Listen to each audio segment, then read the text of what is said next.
कांग्रेस के लिए अपने वोट बैंक का हित ही सबसे बड़ा है।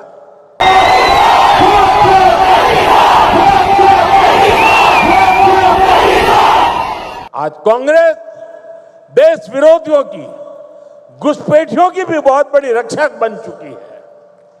कांग्रेस जब सत्ता में थी तो घुसपैठ को बढ़ावा देती थी और कांग्रेस चाहती है कि इस घुसपैठिए हमेशा के लिए भारत में ही बस जाए। कांग्रेस भारत में घुसपैठियों को जगह देती है।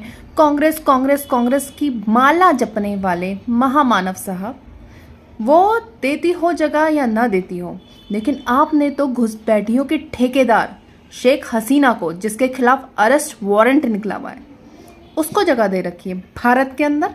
घुसपैठियों के सरदार को तो आपने जगह दे रखी है। घुसपैठियों को भाजपा जगह देती है शुरू से, अभी से नहीं, शुरू से ही।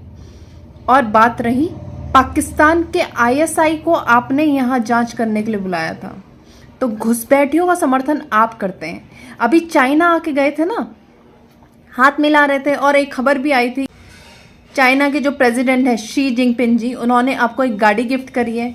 वो गाड़ी गिफ्ट इसलिए की है क्योंकि आपने उनको अरुणाचल का हिस्सा दे दिया है, अब लद्दाख का भी दे रहे हैं। चीन अपना अतिक्रमण बढ़ाए जा रहा है दशकों से, और हाल के सालों में तो हद से ज्यादा, और ये भी छुपाया जा रहा है। एक तरफ इतनी पीड़ा इन चरवाहे समुदायों को, और उसके बाद वो आह भी ना कर पाए। अगर वो आह करें, अगर कोई कहे कि यहाँ पर जमीनें गई हैं हमारे जमीनों को बचा नहीं पाए हैं, तो उनको कभी देशद्रोही, कभी उनको धमकियां दी जाती हैं। जब हम ये कह रहे थे कि हम बॉर्डर की तरफ मार्च करेंगे, तो कई लोगों ने हमें भी आप देशद्रोही हैं ऐसा कहा। मैं कहता हूँ, हाँ, हम आह भी भर लें तो हो जाते हैं बदनाम, वो कत्ल भी करें तो चर्चा नहीं होता। सोनम वांगचुक जी वहाँ पे प्रोटेस्ट में बैठे हैं कि यहाँ पे चाइना कब्जा कर रहा है, और क्या कहते हैं आप, ना कोई घुसा है ना कोई घुसाया है, न वहां कोई हमारी सीमा में घुस आया है,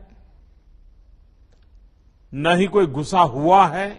तो भाई घुसपैठियां तो आप बुलाते हैं, ठीक है? कांग्रेस कांग्रेस कांग्रेस करना छोड़ दो। देशद्रोही प्रधानमंत्री पहली बार हिस्ट्री में किसी ने देखा होगा, वो है नरेंद्र मोदी। शर्म आनी चाहिए अपने प्रधानमंत्री होने पे। किसी लायक नहीं हो, किसी भी लायक नहीं हो, ठीक है? और कांग्रेस का नाम लेना छोड़ दो। आज कांग्रेस की वजह से तुम यहाँ बोलने लायक बैठे हो, ठीक है? कांग्रेस नहीं होती ना तो जिंदगी में चुनाव नहीं, कुछ नहीं लड़ पाते। और एक खबर तो ये भी आ रही है कि सबसे पहले पॉलिटिक्स की शुरुआत आपने कांग्रेस से ही करी थी। गुजरात नॉर्थ रीजन के कुछ बनाए गए थे कांग्रेस में ही। नरेंद्र मोदी नॉर्थ गुजरात के कांग्रेस के कार्यकर्ता थे। क्या कहानी है, ये इतिहास क्या है? मैं कहानी नहीं, मैं तथ्य बताऊं सबूत के साथ। और ऐसा सबूत नहीं जो लोगों को पता नहीं, ये ऐसा सबूत है जो लोगों से छुपाया जाता है, पब्लिक डोमेन में है। तो जब कभी भी हमारी इस बातचीत को लोग देखें तो पैरेलली गूगल भी करें, जवाब मेरे साथ साथ देखें जब मैं कह रहा हूं। नरेंद्र मोदी नॉर्थ गुजरात के कांग्रेस के कार्यकर्ता थे। कब? 1970 के आसपास की बात है। उसके बाद इन्हें किन्हीं कारणों से, क्योंकि वो कारण नहीं पता है, लेकिन डॉक्यूमेंटेड है कि ये कांग्रेस के कार्यकर्ता थे। कांग्रेस से शुरुआत की है और आज कांग्रेस के लिए टे टे पे पे बोल रहे हो। कांग्रेस ना होती ना तो भारत नहीं होता, कांग्रेस नहीं होती ना तो आप नहीं होते, समझे? कांग्रेस देश हित की कभी परवाह नहीं करती। पानी और खून भी एक साथ नहीं बह सकता। इतना प्रचार चल रहा है, इतना ज्यादा उस चीज को लेके दिखा रहे हैं कि ये इंडिया पाकिस्तान, ऑपरेशन सिंदूर के बाद इंडिया पाकिस्तान का पहला मैच है। दिमाग खत्म है आप लोगों का, इमोशंस खत्म है। आप अपने नेशन के लिए आप कुछ करना ही नहीं चाहते हो, आपके अंदर कुछ बचा ही नहीं है। आप एक छोटी सी बात समझिए, आपके साथ आपका पड़ोसी लड़ लेता है तो आप बात नहीं करते हो उससे। आपके पड़ोसी मुल्क ने आके आपके देश में घुस के आपके लोगों को हिंदू पूछ के मारा है, और आप उसकी शक्ल देख के उसके साथ एक मैच खेलोगे? इतनी आपके अंदर इतना भी कुछ बचा है?